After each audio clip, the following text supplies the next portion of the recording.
Evening, everyone. Hello, how are we all? So, we're going to be discussing polling, which might sound a little weird because we're only like not even a year after the general election. But then I did it after the last general election as well. Because what's happened is Reform UK are polling ahead of the Conservative Party. Now, if you followed some or generally been seeing some polling, you may think, Phil, they've been doing that for a while now. Actually, they haven't. It may depend on what polls you're looking at. But in terms of the most recent polls across all pollsters, and I keep reminding people, some pollsters are better than others. In fact, very, very few are what you would call good. Very few of them indeed. I would say maybe five. And even then, all of them have their weaknesses. And I'll tell you what I'm really disappointed in that there hasn't been a voting intention poll from Ipsos, because the two standout best, generally or over the last few years, have been YouGov and Ipsos Mori. Now, there was a new one which emerged for the general election. The one that actually came top in the general election, I don't think is really featured there, but yeah, Ipsos haven't done any, and YouGov have now done a few recently, but they hadn't for the first like half a year, hadn't done any. So all you had was basically the crap, even though some are like more in common at the other upper end of crap.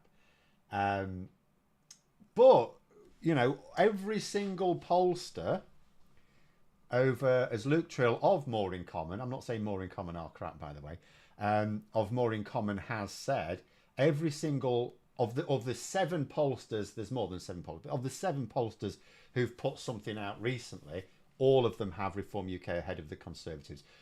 One of them has them ahead of Labour as well. That's find out now. One of them has them tied. That's More in Common.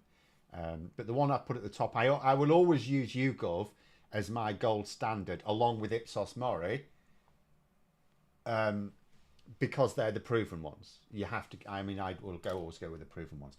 So what I want to discuss is what it means, because there is precedent for this. So what's happened ultimately is the outgoing government is polling very badly.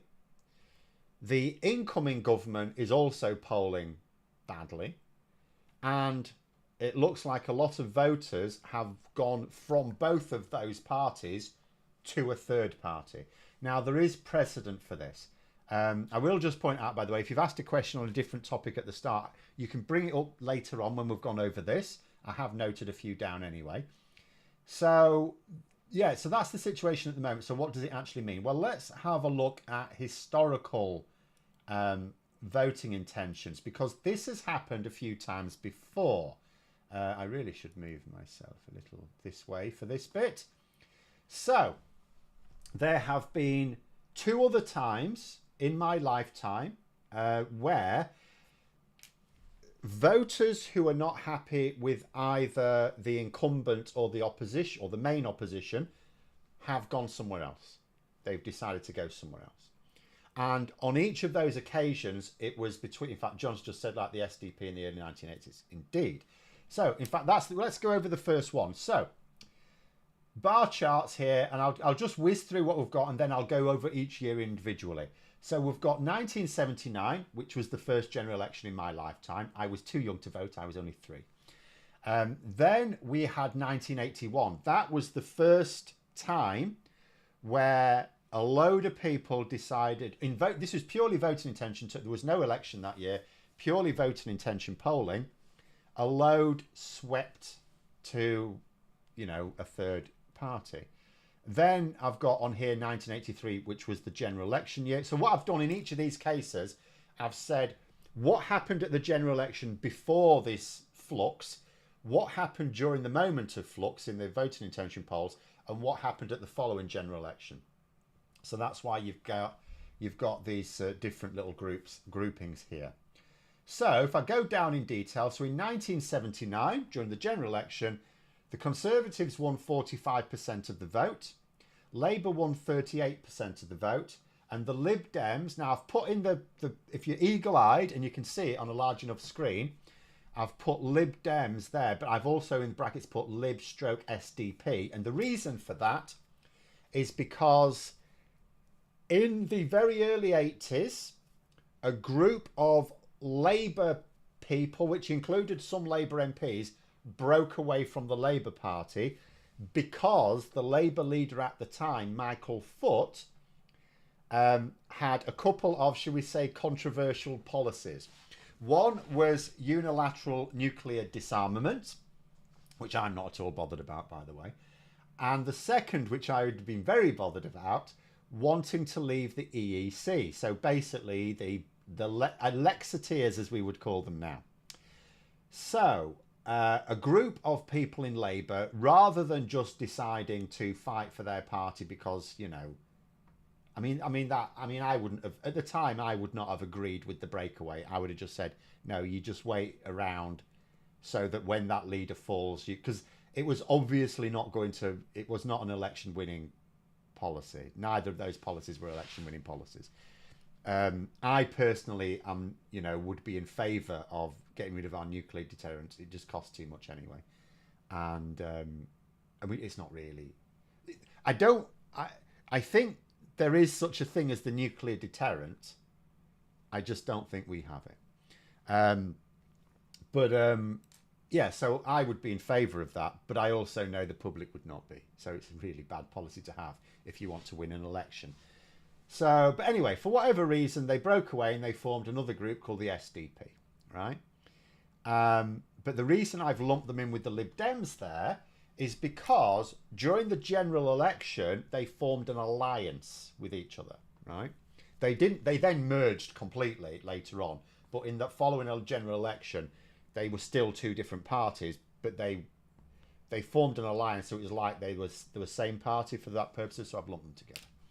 So, in 1979, long-winded explanation, sorry, John, they're saying leaving France as the sole nuclear armed power in Europe, well, in America as well. I mean, America's got enough nuclear weapons to just not that I'd want, nuclear destruction, but at the end of the day, America's not going to give up its arms.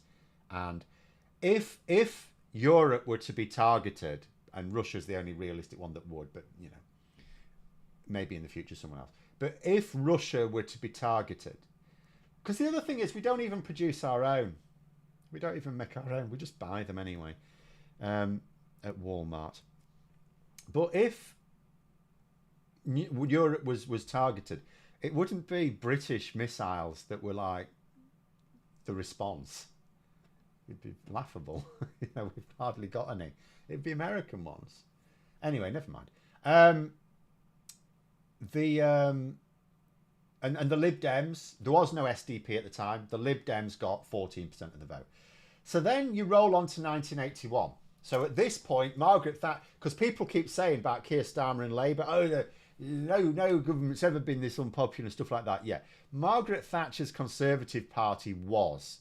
Margaret Thatcher's Conservative Party, look, you can see here, there was and remember, in 1981, if you look at the polling of 1981, I'll try and remember to put a link in the description below later for people watching not live, although I may forget, sorry, because I haven't put it there yet.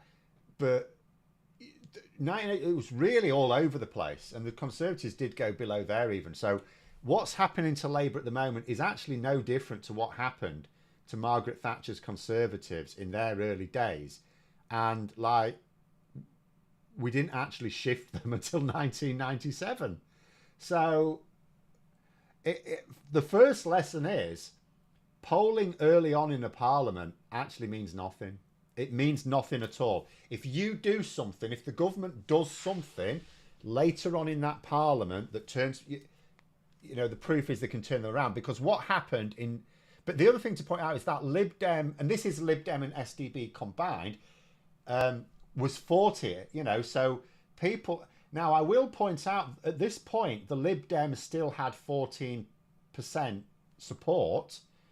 So actually, 26% of that was the SDP. So if I did break it down, what you had was the Conservatives on 27%, Labour on 31%, the SDP on 26%. So what happened was a load of people were really unhappy with what Margaret Thatcher was doing in her new government. And remember that government, I mean, she formed the government in 1979. So this was like 2 years into it. This was 2 years into that parliament. And she still won the election. And, you know, the SDP 26, well, that is round. In fact, that is more than a lot of pollsters are giving Reform UK at the moment. So the SDP did better than Reform UK are at the moment. But you could say it was within the margin for error, fairly on an even keel. But then in the election, and Mike just brought up, you know, sorry, not Mike, who was it? GC, sorry.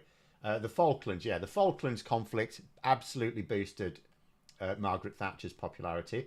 The unpopularity of Labour, because those policies, I have to say, were very... I don't know exactly how much leaving the EEC was a major killer, but it was not considered a popular policy.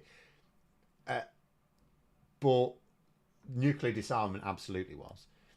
But because people described the Labour manifesto of 1983 as the longest suicide note in history. So you had a very popular former government. Now, in terms of parallels today, the Conservative Party, I'm looking at them. They're not even trying to boost their popularity at the moment. So it's no surprise to me that they're failing so badly in the polling. And also, there's not a lot they can do about it. Labour can. See, the difference is, like, there might come a point over the next year where Reform UK consistently are ahead of Labour. That may happen. And if we go back to YouGov, which is the one I'll lean on, and people may think I'm leaning on this, because that's like looking like the kindest to Labour. People who follow this channel for a while will know I have leaned on YouGov and Ipsos, but Ipsos aren't doing any at the moment, very heavily ever since this channel started, purely because they are the ones that get the closest results when you compare them to actual election results. It's really that simple. But you can see here, so Labour are still significantly ahead, and yet they're getting all their unpopular policies out to begin with. So I'm reasonably confident. The main trip hazard for me is Trump. It's really that simple. It trumps global trade war because he's already started. What's he starting against? Canada, Mexico, the EU. So he's already and China. So he's already targeted tariffs against all of the largest trading markets in the world, as well as, what have we got in there? You've got Canada, Germany, France, Italy, 4 G7 countries as well in the mix. That's going to have an impact on global trade unless it's sorted out quickly, right?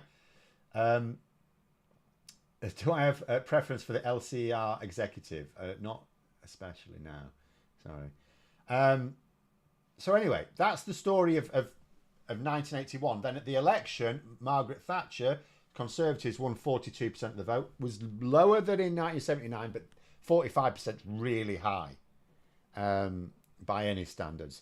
Labour fell back to 28 because the manifesto is not popular. And the SDP and the Lib Dem alliance, 25. So a lot of those voters who remember that was caused by a party split. So that would have naturally taken a lot of those supporters away anyway. But you can almost say it sort of doubled the Liberal vote, if you like. Then we go to much more recent times, because there was something mad happening in 2019. So the election before it, 2017, Conservatives won 44% of the vote. Labour won 41% of the vote. It was very polarised because of Brexit. That was a hugely polarised election, with Remainers trying to get Labour over the line to stop Brexit, and Brexiteers backing the Conservatives to, obviously get Brexit done. 8% voted Lib Dem. By this point, it was just the Lib Dems. It wasn't the Liberal Party and the SDP. It was just Lib Dems. And 2% voted, at the time, UKIP. I've called it UKIP stroke Brexit Party stroke Reform UK because they were all led by Nigel Farage. Although actually in 2017, it wasn't Farage, it was Nuttall, I think, but it was the same party that he started. So there you had Labour and the Conservatives getting quite a high share of the vote. Fast forward a couple of years, and 2019 summer, and this is what it was on Ipsos. Now on YouGov, YouGov actually gave the Brexit Party and the Liberal Democrats a much higher share of the vote. They were putting all of them on about 25%, but actually the Lib Dems and Brexit Party went slightly ahead of Labour and the Tories, according to YouGov. But I'm using Ipsos Mori data here, apart from the very bottom row, because Ipsos haven't done one, just to be consistent, because there was no such thing as YouGov for the earlier years. So, according to Ipsos, there was a particular point in the summer of 2019 when the Tories were on 26, Labour were on 24, so it looks close, but the Lib Dems were on 22 and the Brexit Party were on 12. So again, people were flocking to, it's like the Tories weren't doing it for them. Remember, this is when Theresa May couldn't get her Brexit deal through. So the Tories were losing, people were losing confidence in the Tories, but also they didn't flock to Labour. They didn't go to Labour. In fact, Labour were losing as well at the same time. So this idea, by the way, whenever people say, oh, the only reason Labour won is because people didn't like the Conservatives, like, so the government has to be unpopular for an opposition to win, but it is not the case that it's not the case that people will just flip between the Conservatives and Labour. If they want to leave the Conservatives and they look at Labour and they don't like Labour, they'll go somewhere else. They will 100% go somewhere else. And that's what they did. Then obviously the Conservatives changed their leader and their approach. Come the election, 45%, Labour 33%, which was significantly below 2017. Lib Dems on 12%, but again, Brexit Party just 2%. It was no better than UKIP. No better than UKIP. So what happened was, in the election, people decided they wanted to vote for the government. So they again sort of abandoned that party that had gained a load. Because the other thing to remember is a voting intention poll when there isn't an imminent election is a very different beast. People's mindset changes when there's an election coming. Like when there's no election, it's like there's no stakes at all. So you just say which party most appeals to you. In voting intention polls, a lot of people will just say whichever party most appeals to them because there are no stakes. But as soon as there's an election, something like switches in people's brains, and all of a sudden they're starting to think about how they're actually going to use their vote. And what you find is a lot of people, not everyone, but a lot of people use their vote in a general election as for the government. They're choosing which party they want in government, even though in theory they're just voting for their MP. But they're choosing which party they want in government. And in a situation like that, they are then choosing between Labour and the Conservatives. So those third votes often go to one of those two. So now we come to the modern bit. So 2024, the Conservatives won 24% of the vote. It was actually 23.7, I think, but 24% of the vote. Labour 34, again, it was actually 33 point something. Lib Dems 12, Reform UK 14. If we look at the polling now, which is YouGov polling, Tories on 22, Labour on 27, Lib Dems on 14, Reform UK on 23. So again, just with context, if you look at Reform UK in isolation, they're trying to give the impression, oh, we're gaining momentum, we're going to be forming the next government type of thing, or we're going to be a major force. And yet, if you look at what's happened the previous two times people have done the same thing, mid-parliament, when there was no imminent election, they fell backwards. They fell back quite a bit. Like Lib Dem SDP, 1981, combined total of 40%. In the election, 25%. Brexit Party 2019, polling 12%. And as I say, on YouGov, they were getting as high as like 25, 26%. At the election itself, 2%.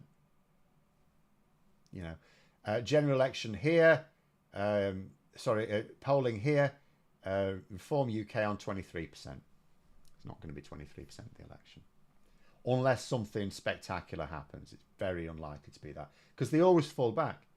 Because unless, like, it would be different if polling suggested that Reform UK could possibly win the election. At that point, sure. Because those people then choosing to vote for the government will go, well, the Reform UK could form the government. But that's not going to happen. As long as my arse looks south, that is not going to happen. Then it's also worth just looking, because we have a first past the post system, at why it is that people will congregate to Labour and the Conservatives mostly. Even though, as I say, the vote is fragmenting more and more. Don't imagine this is like 1979. The vote is much more fragmented. But still, you've still got that core of people who are voting for the government, even though it's a smaller number than it used to be. So 1979, you look at this, the Conservatives got 44% of the vote, 339 seats. Labour, 37% of the vote, 269 seats, blah, blah, blah. The Liberals, 14% of the vote, but only 11 seats. And I've called this the Eurosceptic because it was like a different party almost every time. Then we had the National Front, who stood in elections at the time, got 0.6% of the vote, no seats. 1983, Conservatives 42% of the vote, only slightly less. 397 seats, actually won more seats. Smaller share of the vote, more seats. Why? Because first past the post system, the share of the vote is not proportional to the number of seats you get. Labour fell back a bit, but fell back very badly in terms of seats won, 209 seats. Liberals, because remember it was this Liberal SDP alliance, 25.4% of the vote, but only 23 seats. And again, the National Front were really falling behind here, 0.1% of the vote, no seats. 2017, Conservatives 42.3% of the vote, 317 seats. Labour 40% of the vote, not much less, 266 seats, significantly fewer seats. And in actual fact, in that 2017 election, Labour only needed literally a few thousand more votes if you could have targeted them in certain seats. And actually, they'd have gained about another 50 seats. Liberals, on that occasion, Liberal Democrats, 7% of the vote, 12 seats. Eurosceptics, on that particular occasion, it was UKIP, 1.8% of the vote, no seats. 2019, Tories, 43.6% of the vote, so 44%, 365 seats. So look at that. Hardly any, like compared to 2017, the Tories got hardly any extra votes. In terms of share of the vote, it was hardly any higher, and yet loads more seats. It went from not quite enough to have an outright majority to very comfortable majority, quite a large majority, in fact, historically. Labour, 32%, 202 seats. So, significantly smaller share of the vote, sure, but way fewer seats. Liberal Democrats, 11.6% of the vote. So they actually increased their share of the vote. Lib Dems increased their share of the vote compared to 2017. Didn't win as many seats, got 11 seats. Their leader, Jo Swinson, lost her bloody seat, didn't she? Idiot. Anyway, never mind. And then Brexit Party now, 2% of the vote. Still no seats. And then we look at it now. Tories got 24% of the vote, 121 seats. Labour 33.7% of the vote, hardly any more than 2019. Hardly any more at all. 411 seats though. More than double the number of seats for an extra 1.6% share of the vote. Liberal Democrats, 12%, so that's hardly any more. 12.2%, that's 0.6% more share of the vote than 2019, but they went from 11 seats to 72 seats. And this is the thing, first past the post, and people are sort of tuned in to first past the post in that they know it doesn't matter what share of the vote a poll says they're going to get. People, even though a lot of people don't really understand the voting system in granular detail, they know enough to know that it don't matter what you're polling, it's Labour and the Conservatives that vacuum up most of the seats. But anyway, we'll leave that one up there because I've just raffled on for quite a long time. Punator there saying, don't forget by the next election, 16-year-olds will have the vote and more older voters, who are mostly right-wing, will die off, giving Labour an easier time. So it will. It remains to be seen how many of the 16 and 17-year-olds will vote. Because younger people tend not to vote in such large numbers. But remember, when I say they don't vote in large numbers, that doesn't mean to say it's like a few percent. It's still usually over half of them. So it's still a significant number of people. In fact, let me just have a look. Obviously, the 16 and 17-year-olds who will be voting will at the moment be like probably what, 12, 13-ish. It depends exactly when the election is. But let me just have a look. For right now, but this is, here we go. The Office for National Statistics knows exactly what I want. They've even given me 16, 17-year-olds. So as of last September to November, there were 1.6 million 16, 17-year-olds. So, and it looks, if it's round about the same, then that's an extra potential 1.6 million. Matthew, they're saying 16, 17-year-olds may vote Reform / Green, not Tory. So, right. First of all, I'll just, in terms of the Reform UK, because people get this impression, there's a lot of young people that are attracted to Reform UK. It's actually not. It's, in fact, this has been pointed out. Rob Ford, I might do a video on this at some point when I want to bash Labour's comms again, which may be this week, it may not, I don't know. But at some point, I'll probably get round to it again. Actually, I'll just shift my camera a bit back more into field of view. So Rob Ford was making the point. He's a politics professor, but he's very into his data, looks like me. And except he's a professor. He's got more clout. But he was pointing out, in actual fact, there are not more young people attracted to far-right ideology than there have been in the past. But he does say that there are more of them now organised. So more of them may vote, but it's only about 9%. So Reform UK are not likely to... Like, Labour are still winning even in terms of, like, the 16, 17-year-old vote. But yes, it will increase the number in any given constituency. It's going to... Because it's all about... It's first past the post. It's all about net effects. So in any seat that the Conservatives are challenging for, 16 and 17-year-olds getting the vote is net bad for them. Doesn't matter who they're up against. If they're up against Reform UK, it will help Reform UK. If they're up against the Greens, it will help the Greens. If they're up against Labour, it will help Labour. If they're up against the Lib Dems, it will help the Lib Dems. Because do you know what? There are not many 16, 17-year-olds who are going to vote for the Conservatives. So it is net bad for the Conservatives everywhere. But in a seat where it's, say, between Labour and the Green Party, it will be net good for Labour. Again, unless something spectacular happens. I mean, who knows? But, I think Labour are going to deliver improvements.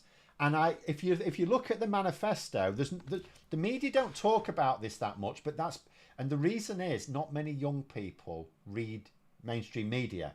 But in actual fact, quite a lot in the manifesto is specifically targeted at young people.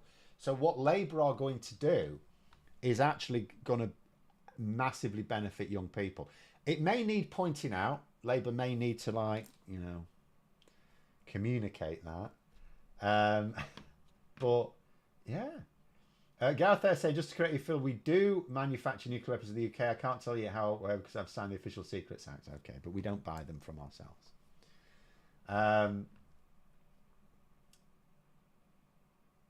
But, yeah, so, it is... And the other thing as well, because, and I've said this before, because in middle age, you usually get this shift where a lot of people suddenly go Conservative because they feel they're now benefiting from unregulated capitalism. They own their own homes, the mortgage is close to being paid off, paid off. They've climbed the career ladder, so they're winning at life basically, and all of a sudden they're now thinking about retiring to the golf course or whatever they want to do in retirement. So what's the easiest way of being able to retire at 55? Well, if we can save a few taxes, I can afford to put more into an investment fund and do that, right? So that is why generally when people start to turn to their 40s, you'd get a significant chunk deciding to vote Conservative all of a sudden. But that is not happening anymore. That is not happening. My generation is the last generation that sort of did that. The ones coming through are not doing that. So it is absolutely the case to say, because it's always the case that the Conservatives lose more voters than any other party due to old age. But it's a real existential problem for them. because they're going to lose a hell of a lot because their support amongst young people, and by young people I mean anyone under the age of 60, absolutely collapsed, and they're not getting it back. They're not getting it back anytime soon.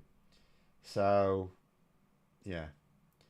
Ironically, though, if Labour do actually succeed with their housing policies, that actually could create more Tory voters in the future. But, you know, that's not a reason not to build more houses.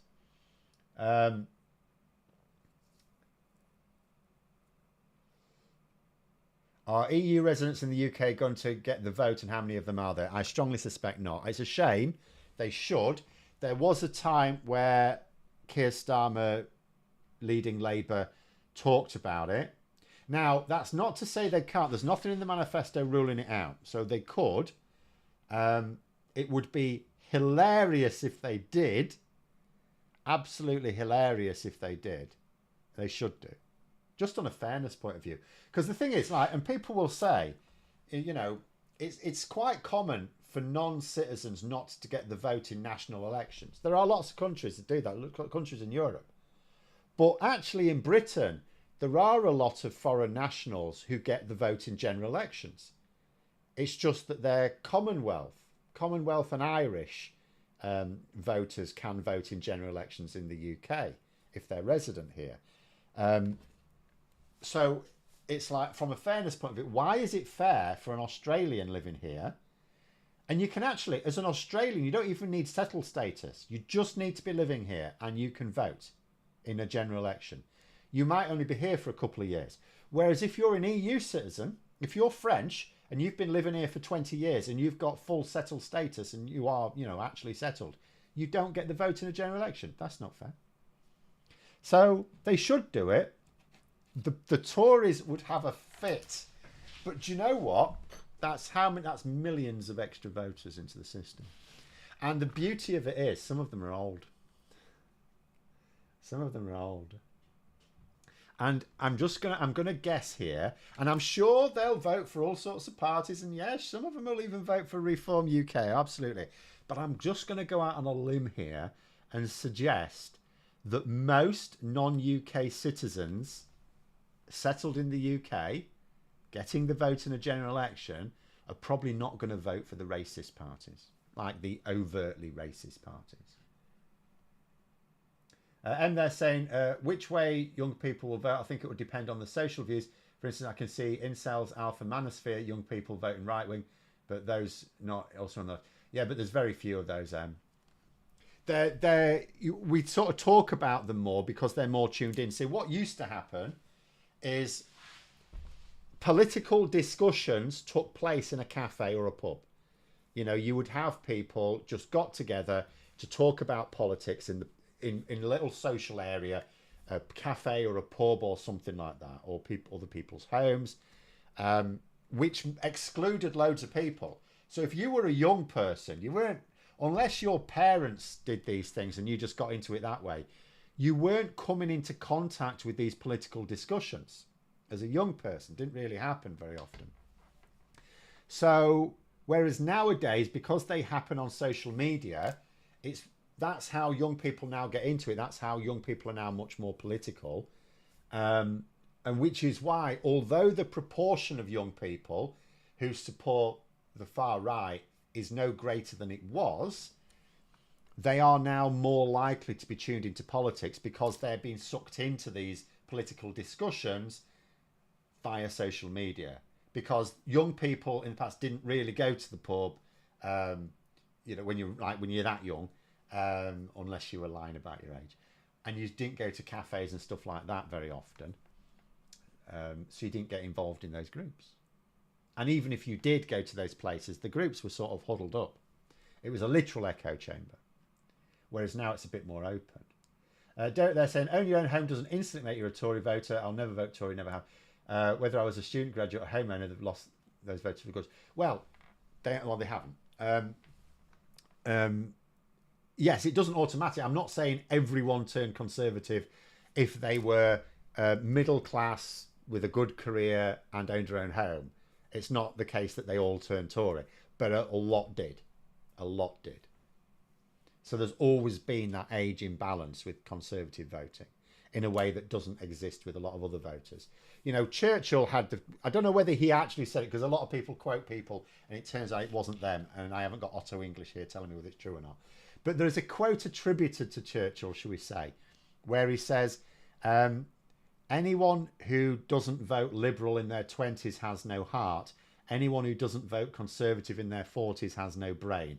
In reality, I strongly suspect that was just to cover the fact that he was a Liberal in his youth and then became a Conservative later on. But there is also some wisdom in it, in that a lot of people, when they're young, vote with their heart. Because you're ideological when you're young, when you're idealistic, I should say, rather. I was. A lot of people are when you're young. You know, you're idealistic, you're going, that's not right, we should do things the right way. We should do things that are right. And when you get older, you get a bit more cynical. You might get a bit wiser as well. Hopefully you do. But you certainly get a bit more cynical, and you start to think about, yeah, but I will settle for which one is the better of them. You'll settle for the lesser of two evils, if you want to put it in those terms. Brian there saying, boomers like me are the last generation to buy their own houses with their own wages. Not our fault, but we need to accept our privilege. Well, I mean, I mean, you don't really get much discussion on this, but I am, and I don't like talking about it too much, because I hate talking about death. But I was saying to my wife the other day, unfortunately, death is a big part of two of the things I talk about a lot on the channel, even though I'm trying to dance around it a bit. One is trajectories, like we're talking about today. What's going to happen in the next general election? Death is a big part of it, because elderly voters predominantly vote Conservative, and the Conservatives predominantly get their voters from the very elderly. So inevitably, death is a big part of trying to plot the future on voting. But the other thing is Brexit. Because Brexit was largely supported by boomers, it actually, ironically, not the very older people, the ones who remember the Second World War, not so much, but the boomer generation and young people really remain very strongly. So there was a huge positive correlation between leave voting and age. And so when you're talking about our relationship with the EU, death, unfortunately, is a big part of that discussion, even though I only mention it when I absolutely have to, because we've already got to the point, we don't know, but we've already got to the point where statistically it is very likely there are at least as many Remain voters alive now as Leave voters. Because when they talk about what about the, you know, whatever, 17 million or whatever, 17.2 million, it's like, yeah, millions of them are dead, mate. They're dead. It was 8.5 years ago. They're dead. So there's some Remain voters will have died, because of course there are some elderly Remain voters. You go to the Remain march each year, there's loads of elderly people there, but most elderly people voted Leave. But there's not as many of them now, and in 10 years time a load more will have died. 10 more years of deaths, and 10 more years of young people who are, the vast majority of them are not at all hostile to the EU, even if they support Nigel Farage. Because even like young people who support Nigel Farage aren't supporting him for Brexit. There are some, obviously, pro-Brexit young people. There's not that many. Really not that many. Pronounce then, I was told my job in accounting means I'll turn right-wing when I'm older. I'll be meeting my maker, if there is one, long before I ever consider voting for a right-wing party. Well, yeah, but you are an exception.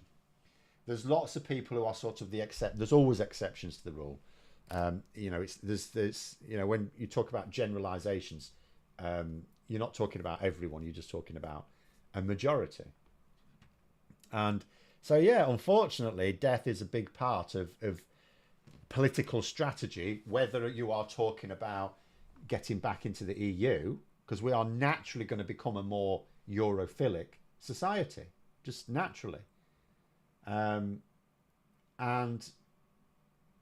because actually, interestingly, I think, and I wish there was more research on this, my main thing about why the boomer generation voted for it is because I think it's a bit like when American viewers were telling me that they thought Trump was going to win, even when people were saying, oh no, Harris is going to win.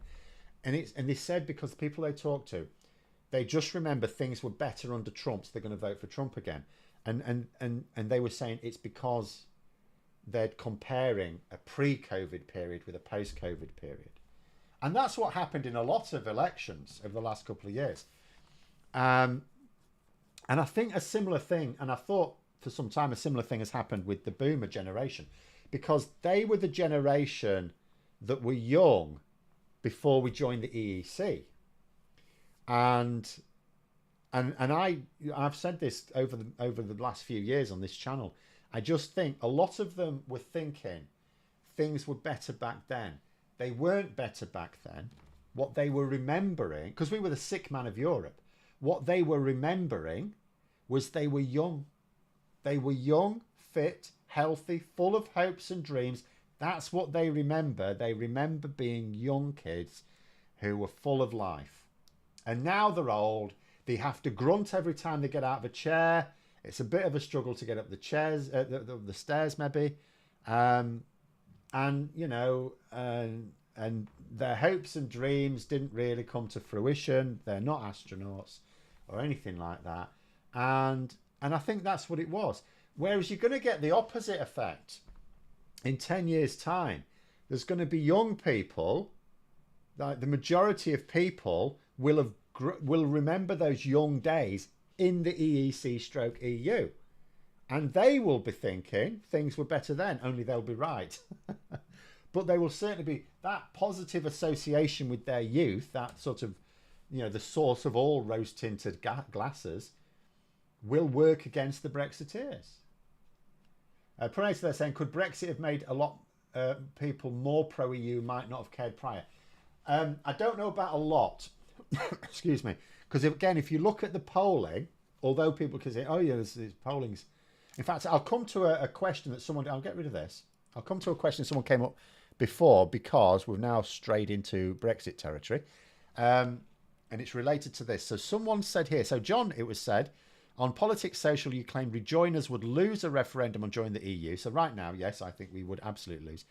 John's saying, whilst I believe we would win, I do think the margin of victory would be too small for the EU to accept it. So I'm going to disagree with you twice there, John. The first is obviously, I'll explain why I think we would lose a referendum, and why I think we're pretty much nailed on to lose it. If it happened right now, not in 10 years, but if it happened, or even, I hope 5 years, but right now we would. But I'll also say, I've had this little thing in the back of my head. Would the EU demand a really convincing referendum win? But there was a referendum in Eastern Europe recently on joining the EU, and there was a lot of Russian interference, and it was won as narrowly as you can imagine. Way narrower than our Brexit referendum, I think. Someone correct me if I'm wrong. And yet they've still accepted it.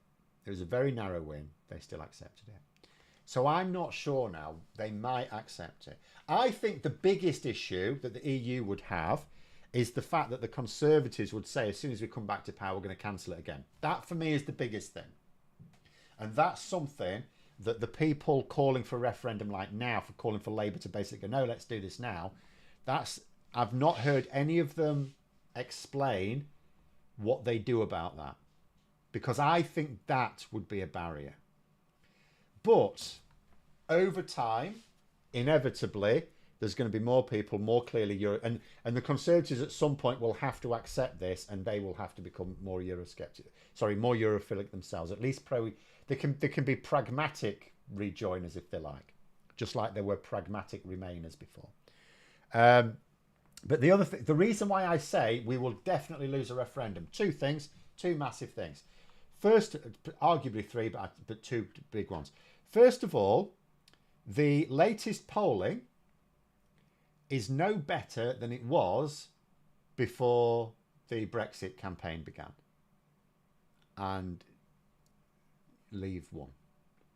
The campaign, I would like to think the Rejoin campaign would be better organised this time. But the money will be on the side of Leave. Or Stay Out, I should say. Ironically, they'll be the Remainers. Remain out. So the Tories and Farage will be the new Remainers. status quos. But they'll have the money. There won't be much money. There'll be some maybe, but there won't be much money. And also, the one massive factor in the referendum was that all the Brexiteers, loads of different factions, by the way, all believe in different things. They all banded together. They all worked together. And will different rejoin groups work together? They might, but they didn't. Remain didn't work together. They were at each other. Even taking like the Will Dry stuff out, it was they didn't work well with each other, and that needs to be sorted. That needs dealing with. But the second big thing is, and someone alluded to it before, currency, the pound, giving up the pound. Polling has shown that's a major killer. There is a poll, and I forget who does it now. It's not one of the big ones, but they've been doing, and all pollsters should do this. I think it's ridiculous to carry out any poll on whether you want to join the EU without also doing one, even if it means giving up the pound. Because the problem is a lot of people think rejoining the EU means going back to the way it was. And that's not on offer. We can try and negotiate it, don't get me wrong. We can try and negotiate it. Won't get it. I'm not saying we won't be able to get out of joining the euro. We might. I think it's possible, because the joining is a period of this is a negotiation. You can actually negotiate some of the terms. The only terms you can't negotiate are the ones that are necessary to maintain a level playing field in the single market. That's it. That's all there is to it. You have to join the single market. You have to join the customs union. Those are the two big things with joining. You cannot join the EU without doing those things. So anything related to those two things is non-negotiable. However, there are other things that are. And we're obviously not going to ask for our rebate back. The rebates, we're not going to quibble over that. We are going to quibble over the currency. And this is why I say the best way to approach the referendum would be to say, in law, there will be two referenda. Guaranteed, it's in law, we're legislating for it. The first referendum is just permission to negotiate the terms of entry. It does not give Parliament or the government the permission to join, only to negotiate. Then there'll be a second referendum, which should have happened last time, a second referendum on the terms of entry, and then it's a final yay or nay. And then if people don't like the term, that's the best way to do it, because then you can say, we will try to negotiate retaining the pound. But some people may decide, because remember, trust in politics is really low at the moment, and some people, and Farage will tell them, Farage will be the first to tell them, yeah, they do that, but they can change the law later, and they will, and Keir Starmer will do the dirty on you, and some will believe it and vote against it just on that. So you cannot. So the fact that at the moment polling in favour of joining the EU is no better than it was. It's no better than it was for staying in the EU, literally just before the Brexit campaign began. And secondly, the pound's huge factor. So right now we would definitely lose a referendum. We need to be better organised. There's the National Rejoin March. They organise a rejoin march every year, but there is that's like a couple of people that are working and put in a lot of effort, by the way. There is no organisation. There is no lobby group lobbying to join the EU. If you think about any lobby group that exists that wants us to join the EU, their main reason for being is something else. Like, there's a lot of groups that want us to join the EU, but that's not what they campaign. That's not their reason for being. There is no join the EU lobby group. Doesn't exist.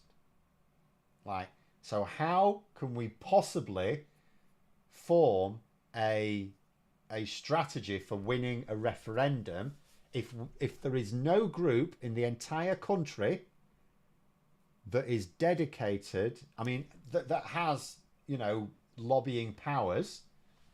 I don't just mean groups like Leads for Europe and things like that. So obviously they are, but in terms of one with lobbying powers, a national join the EU group with access to ministers that can actually get meetings with ministers and senior MPs. There is no such group. Not there. There are some groups like Best for Britain that want us to join the EU who have that access, but that's not, they campaign for all sorts of things. Fazila saying not a rejoin EU political party. Yeah, that's fringe. You know, I love Alex and everything, but it's fringe and I don't think it's the right way to do it. They're not known. People don't know them. And they also don't have any access to senior MPs or ministers.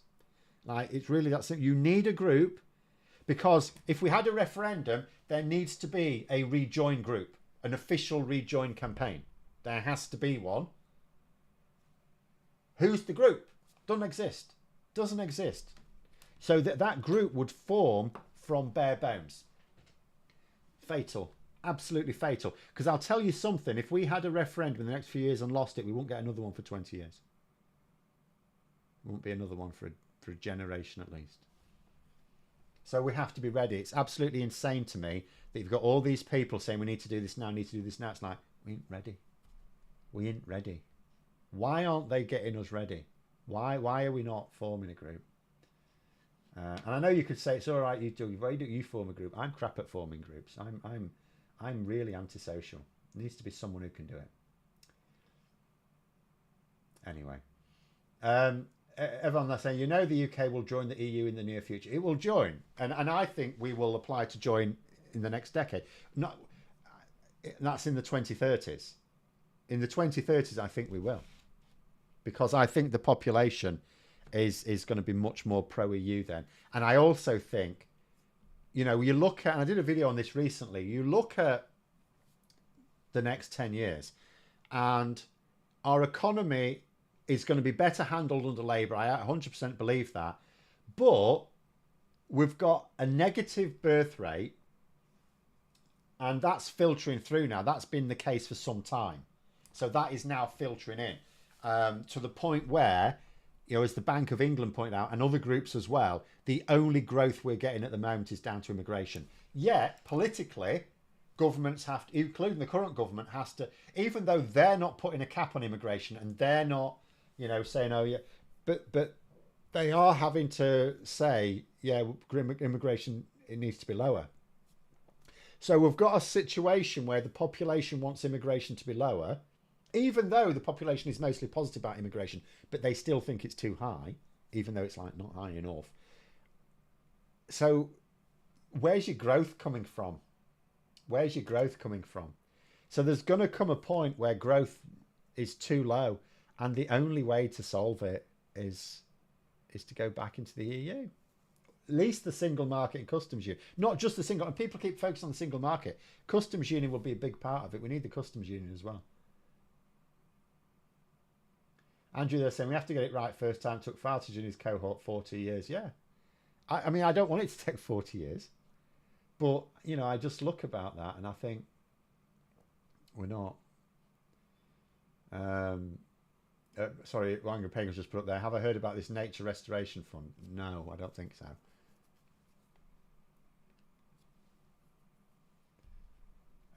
Stephanie there saying after World War One, there were very many small groups that supported their local war casualties. They all joined together to become the British Legion, now Royal British Legion. Yeah, but you need someone who knows how to do that and bring these groups together, because that would work. There are lots of rejoin groups. As I say, there's Leads for Europe and Leads for this and Leads for that and Leads for the other. No, sorry, idiot, wrong way around. Other things for Europe. So there's various places for Europe, but they're all small little groups. Some are bigger than others. Small little groups, and they've got no access. So yeah, what you need is someone who knows how to do it and has got the drive to do it and can access funding to do it, to get them together, to bring them together and form a national. Now, we do have, and people may have said it in the comments, I haven't seen it if someone has, we do have European Movement UK, But again, that does lots of other things as well. And also, like, I think we just need, like, they wouldn't, you need a campaign group specifically for joining the EU. Like, European Movement UK existed before Brexit, and it will exist once we're back in the EU. It has other purposes. Obviously, its most important project, arguably, is us getting back into the EU. But we need a group there that is just what they do. You know, like leave.eu or vote leave. That's what we need. A group that would just become the official rejoin campaign.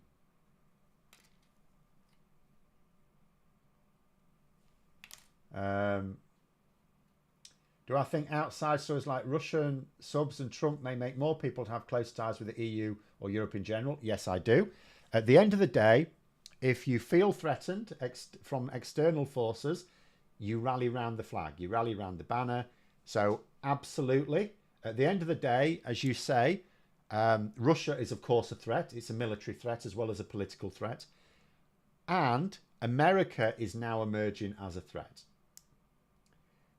So yes, how can it not? Europe is not. Europe's not threatening us. Europe is offering only friendship.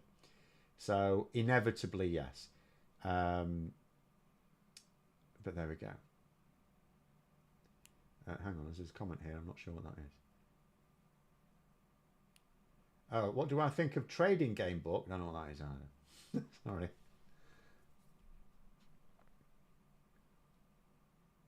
Attila, they're saying in 1973 referendum. I'm a bit too young for that, but I'll take your word for it. We were promised passport-free travel in EEC. Government backtracked almost immediately after they won. So I'll tell you what's interesting then. If that was a big drawback then, you could get that, because Schengen's another thing. When I talked before about there might be three things that are flies in the ointment. Ironically, these days Schengen could be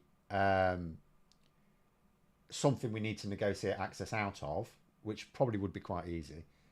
But if it were a draw to have passport-free travel, I suspect these days it wouldn't be, because they'll go, oh, but the Islamists, you see. But if they could, then Schengen, we could join Schengen. I'd be up for that. And obviously, the main thing at the moment is obviously Ireland's not part of Schengen, but I strongly suspect, if there's any Irish people you can tell me, I strongly suspect the reason Ireland isn't part of Schengen is because we're not, and it's like related to Northern Ireland. We either both have to be in or neither of us in.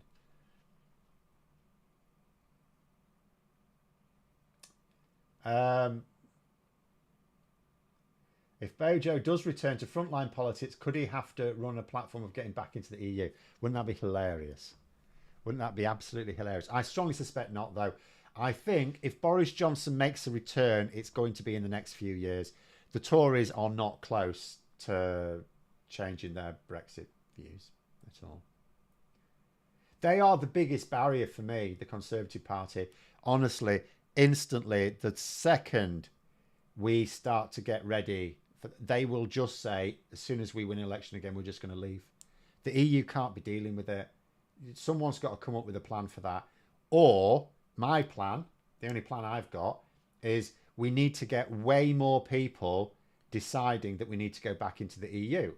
For me, that's what we need. People are behaving as if the battle's already won. Oh, look at this polling. It's meaningless. It's meaningless. It'll change as soon as the campaign starts, because the side with the money wins the campaigns. The side with the money won the referendum on electoral reform. The side with the money won the referendum on Scottish independence. The side with the money won the referendum on leaving the EU. You know, there's a bit of a pattern emerging, if I'm honest. And I'm all about patterns. I'm a mathematician.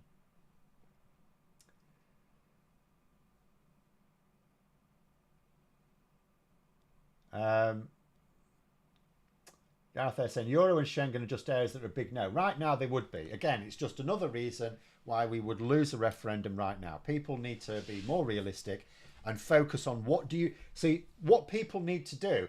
There's too many people who think the barrier is Keir Starmer when he's like the most famous Remainer in the country, right? The barrier is the Conservative Party. The you know, requirements to join the EU. Nigel Farage, he's still effective. You know, all of these, and someone's actually just said here, Brian's making a reasonable point. Mood music here in France, like most original EU members, is the UK is a done deal. You're not even on the radar. Work on what you have, or you might have to offer Europe. Now, that being said, if we were to apply, they would, of course, the EU would take it seriously. But yeah, we're not a top priority. We're not a top priority. Ironically, we could go up higher up the priority list just because of America being a threat to the EU as much as the UK. But you know, but it's. I'm comparing them. Say Labour starting up the Nature Restoration Fund with Angela Rayner or Steve Reach. So I'll have a look at that then. Johnson Farage will spend all the time fighting. Yeah, I don't see too many disadvantages to that. Be good for views as well. Boris Johnson, I mean, do you know what? My most recent video was actually the one where Nigel Farage was whining at Boris Johnson getting a seat at the... he actually got invited to the inauguration, unlike our Nigel. But there we go. Urbane Legends there saying customs and trade freedom movement would be enough. So it would be for some people, absolutely. Not for me. Don't make sense for me. Not enough, because we don't decide the rules. Why would we do that? So we'd be following rules. It would be better than nothing. Don't get me wrong. I'm not an all or nothing person. But for me, that's not enough. I would accept it as a stepping stone. But there we go.